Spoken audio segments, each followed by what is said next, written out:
Right, well, I have to confess I didn't watch William Hartnell. I think this is well known by now, because I didn't have a telly, simply enough. But my earliest memory is of Patrick Troughton, and I think it's true to say that his portrayal influenced me. Patrick Troughton's story suffered from the junking of the archive material in the 1970s. So we've just got some photographs that luckily some people took of the show when it was going out, and they've stuck them together, and I go do a voiceover, and hopefully it will entertain you. I'm sure it will. It'll entertain me. The late 1960s had the whole world captivated by the progress of the Apollo missions. A keen planet closely watched humanity's attempt to escape the confines of the Earth and reach towards our nearest celestial neighbour. This worldwide excitement and interest in the moon was an aspect that producer Innes Lloyd wished to capitalise on. A lunar base therefore seemed an ideal and somewhat topical setting for a Doctor Who story.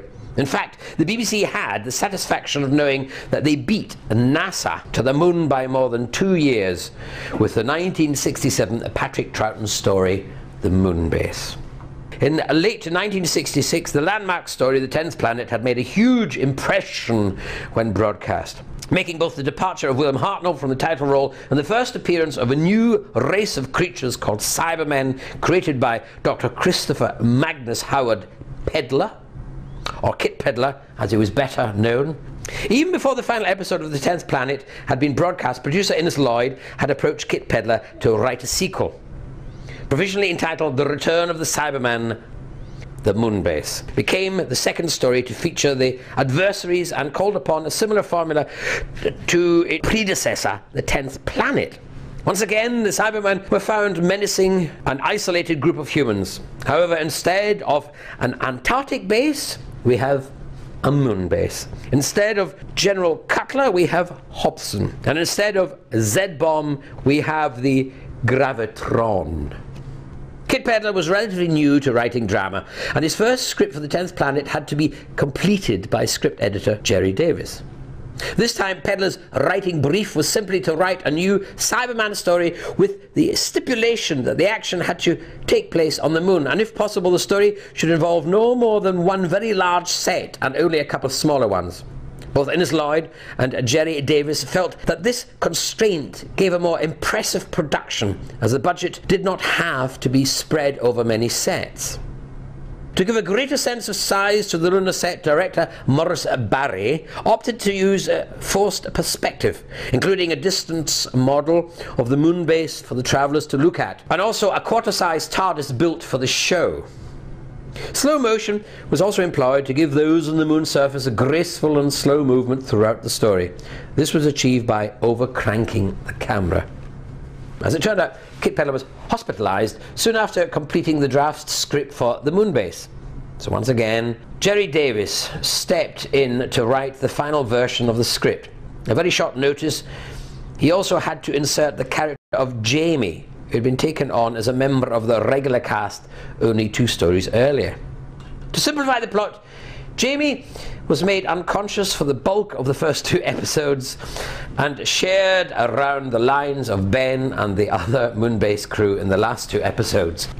This story marked the first change of appearance for the Cybermen. A costly design exercise, but one that the production team felt was necessary. The 10th Planet style cloth-covered face was replaced with a more robotic-looking helmet. The changing appearance of the Cyberman was a trait that remained throughout the history of the show, with the design altering almost every time they reappeared.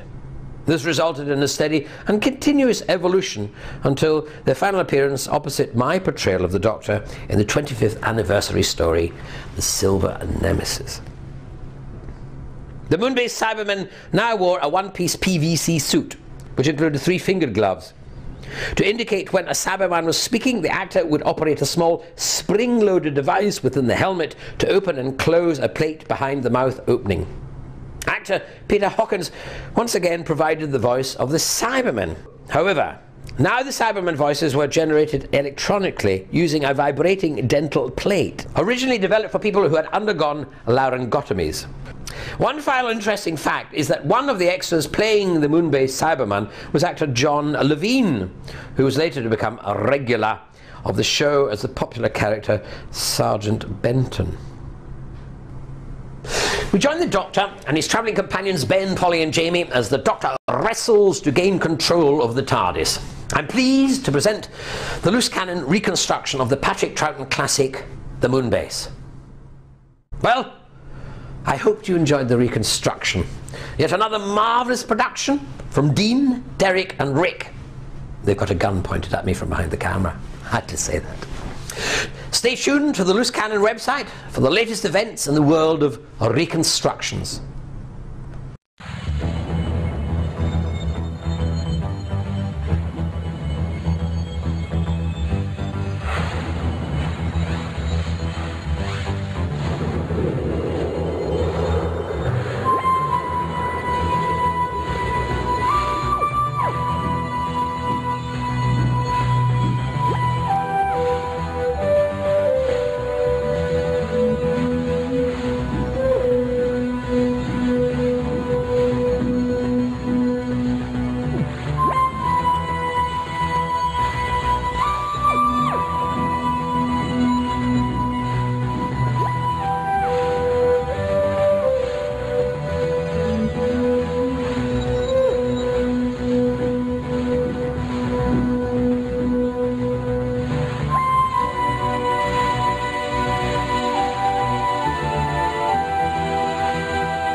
Why did you want to become an actor? Did you have any childhood heroes that inspired you to become an actor? Why did I want to become a... Yes, I had actually. It was, I was in the Cubs and there was an actor who was in the Scouts and he did the gang show. Jim, not Jimmy Ellis, who I've worked with. James Booth, who I've also worked with. I've forgotten his name now. What a shame. Anyway, years ago, as a little cub, he was absolutely brilliant, and I thought that's what I wanted to do. So it was someone who actually came from Barra in the Outer Hebrides, and I should remember his name, because funny enough, I was just talking to him about him the other day. James... It might come to me later. So tell us about your first acting job. My first acting job was with the Ken Campbell Roadshow, really. And I was working with Bob Hoskins, Dave Hill, Jane Wood and Ken Campbell, and we worked in a working man's club in the north of England. It was an extraordinary experience and a real testing ground and training ground for an actor. And it's where I developed my powerful carrying voice, which I've been lucky to have. Nothing to do with me, it's to do with the fact that in these working men clubs they used to have the bar at the back, and if they couldn't hear you, then they'd start talking, and then that was the end of the show. So we had to be really powerful in throwing our voice, not shouting but just power, and that's where I learned that. Is there a particular piece of acting work, either Doctor Who or non-Doctor Who, that you're personally proud of? Well, I mean, the thing is, I quite like everything. I get very enthusiastic about nearly everything I do. I suppose there are one or two things now. I played the judge in the Caucasian Chalk Circle. I was very proud of that. I loved doing that. I played the clown part, which was a tragic part in Death Comes to Time is something else I'm doing. Life is a Dream, yes. I also played Moliere recently. I played in Moliere, I played the hypochondriac. I enjoyed that. But generally, I enjoy quite a lot of it. I love playing Doctor Who. I don't suppose I could say I enjoyed playing the kidnapper and murderer in Channel 5's film, which the name escapes me this early morning Saturday. But I was proud to have done it, but didn't really enjoy it. Where were you the day Kennedy was assassinated? I was on Highgate Road walked into a Chinese fish and chip shop to get some fish and chips, and it was on their telly. And that's where I was, yes. And what were you doing the day you got the part of Doctor Who? Well, that's more difficult because it was over a long period of time, really. I had a feeling it was coming my way. You know, you get hints, things like that. I was at home, I think. The phone rang and my agent phoned up and said, "You've got it." And I kind of was, ooh. Having strived to get it over quite a period of time, I suddenly sat back and thought, oh dear, do I want it? And then I went away for a week to my agent's cottage in the country and pondered and realised that, yes, a dream come true. And what's your earliest memory of Doctor Who? My earliest memory, the Patrick Troughton stories, bed sitting room house in Belsize Park. One of the guys in one of his bed sit had one little long room. He had the telly.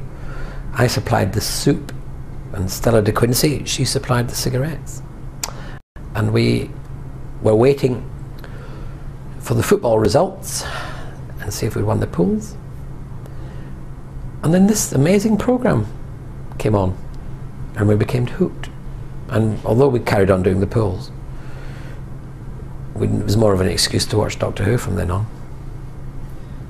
When you got the part of the Doctor, were you encouraged to do any research into the way the other actors have played the parts? And where would you say you brought your inspiration from? When I got the part, well, it all, funnily enough, you know, it was months of working for it, and then suddenly, after I went away for the week and then came back and said, yes, I'll do it, there was very little time. I said yes on the Monday, and on the Thursday I was flown to Atlanta, Georgia to a Doctor Who convention, which completely blew my mind. I never knew that this is the job I'd said yes to. It was extraordinary and wonderful. And so there's very little time to do any research. They gave me some tapes of, you know, the other Doctors, which I kind of vaguely looked at, you know, kind of ever so quickly, really. I was shocked to see some of the Doctors actually use physical violence, because I just had a memory, maybe it was wrong, maybe that that wasn't the Doctor's thing. And also at that time I decided I didn't want to be the one who used physical violence, because I thought the Doctor coming from another planet would be a person who thought that physical violence was a human weakness, not a human strength. And so that's why I've tried to make my Doctor not violent. I'm not against violence within the stories, because I think humanity needs that kind of escapism. It needs that let out, as long as it's done in a kind of proper way. And who better than to do it than Ace? Talk us through your regeneration from Colin Baker. Well, Colin Baker, yes, he was before me. I knew very little of what had happened, really, and still, because I don't read the tabloid press, so I had no idea. All I knew was that he'd left, and that's why I applied for the job, and then I got it. And so when I got there, I was told that I had to be both Doctor Who number 6 and Doctor Who number 7, as Colin, who is much taller than I, both upwards and vertically and horizontally, I had to wear his costume, and it was a bit big. I put it on and they lost me for a week, but then they found me and they stuck a wig on me, and if I looked in the mirror it reminded me of Harpo Marx, but I had to stop laughing and pretend that I was suffering, and my hairier hand came in and turned me over and my face turned into me. It was my idea that I should look in the mirror and be appalled by the new me. I thought it was quite a nice joke, really, but we didn't continue that too long. What else can I remember? That's about it, really. I am the only Doctor to have played 2 Doctors at the same time. Trivia quiz number 1033. You've obviously met a lot of the other actors that have played the Doctor. How do you get on with them? All right, yes, I have met them. I've become really friends with Colin and Peter. I've met Tom a few times, but not very often. I think his Doctor was a brilliant Doctor, so I'm in awe and admiration of his Doctor. But I see Peter and Colin more. It so happened that Paul McGann was a friend before he even was thought of as Doctor Who, so that was handy. We kind of formed this funny little club. I think we're fond of each other. We see each other. There's a kind of a rivalry, you know, a kind of a rivalry, which I think you get a hint of in the very first audio CD that we did for Big Finish.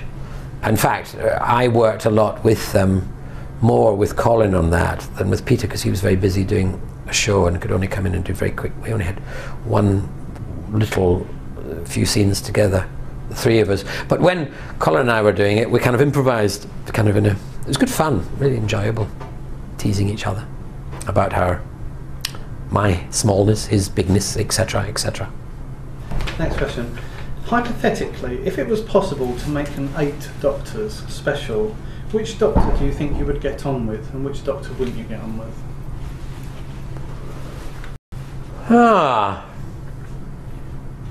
If you're just talking about the Doctors and not the actors, I don't know, because as I said, I didn't see, and I still haven't seen too many of the other Doctors, but from what I gather, from what I gleaned over the years, I would imagine that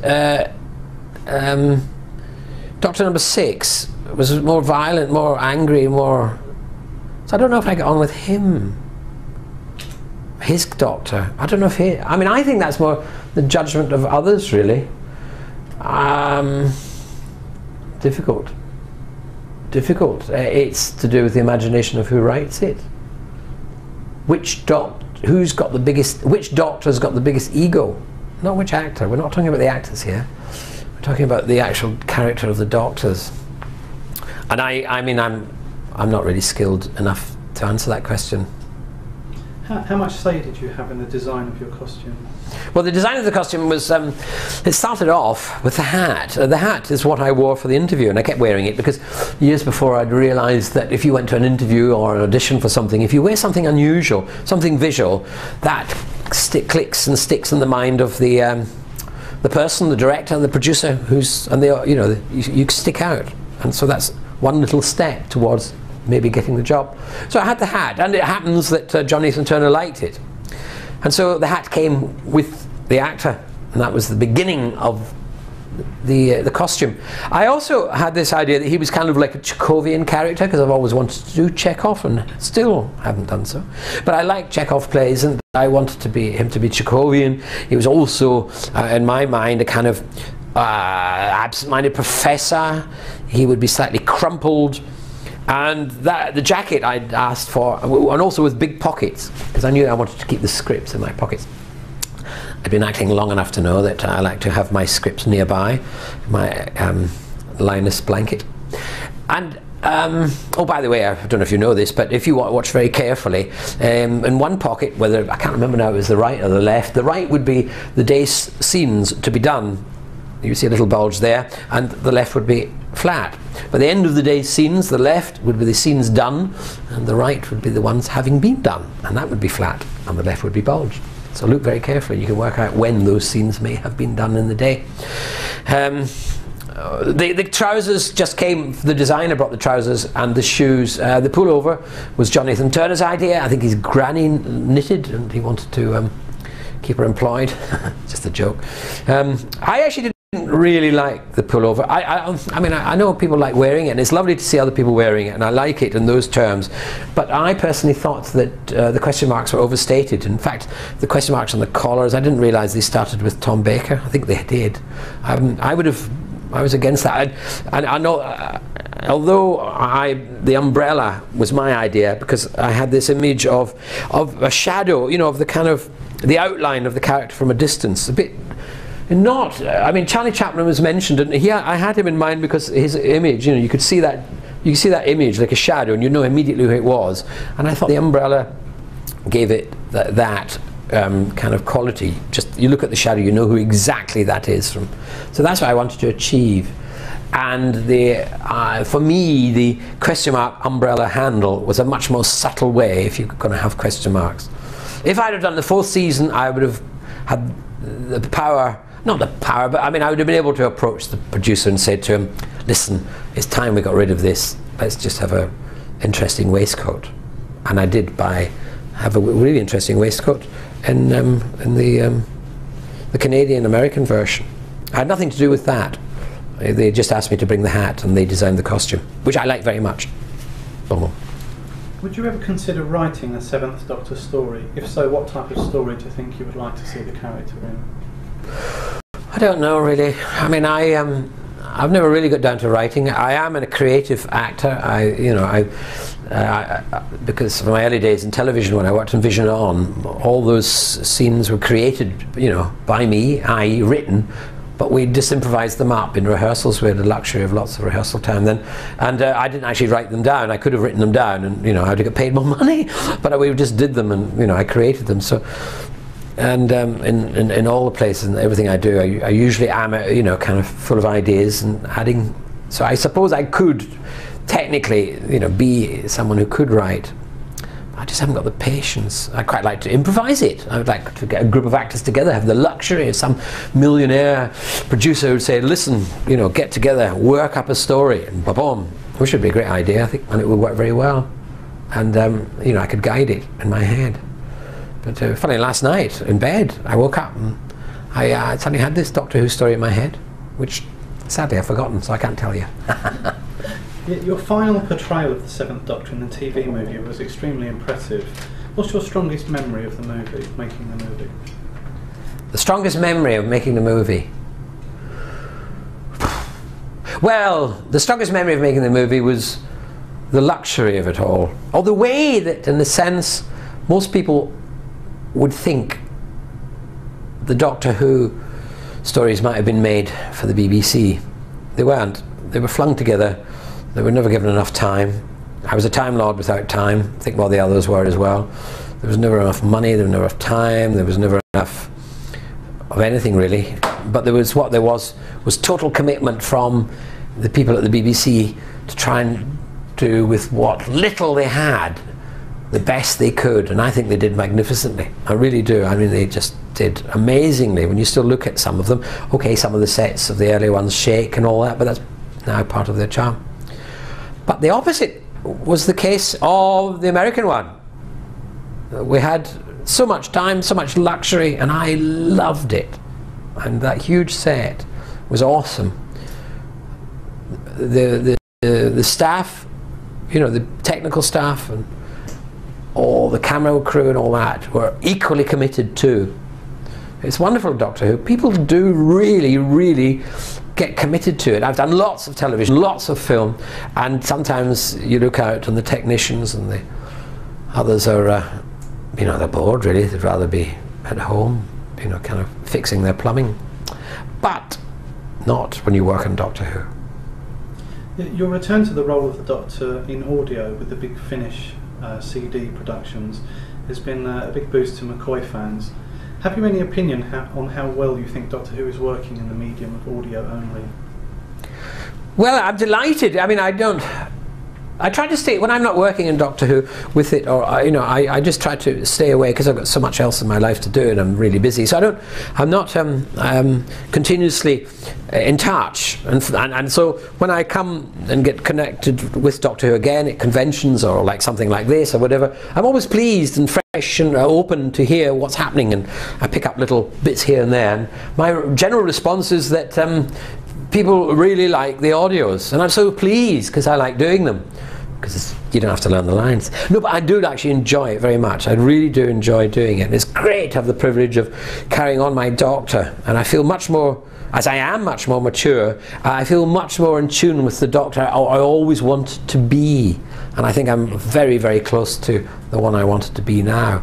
And from what I gather, I don't read the reviews, but you know, you can't help it. You know, people let you know these things. There is a very good response to all the Doctors, and also to mine, and I'm so pleased. And to Colin's, I've heard as well, and that's delightful, because I think Colin, you know, had a bum steer, if I'm allowed to use that word, steer. Have you got any unfulfilled ambitions? Have I any unfulfilled ambitions?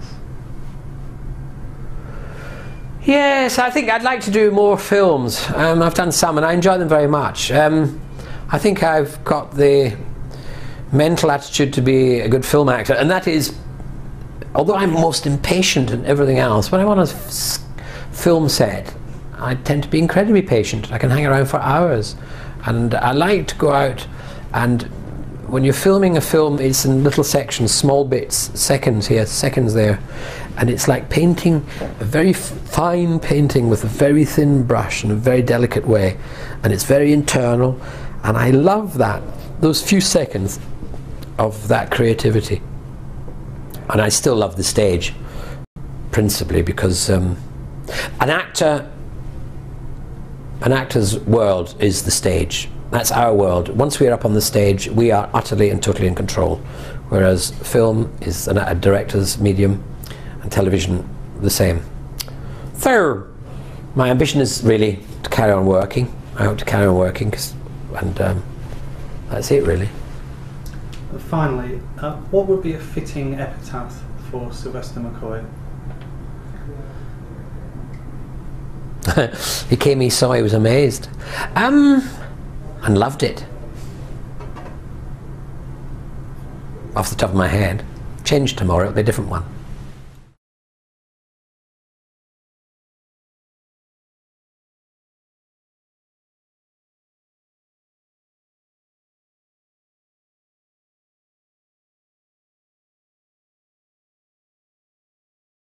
Right, here we go. Coming soon from Cannon,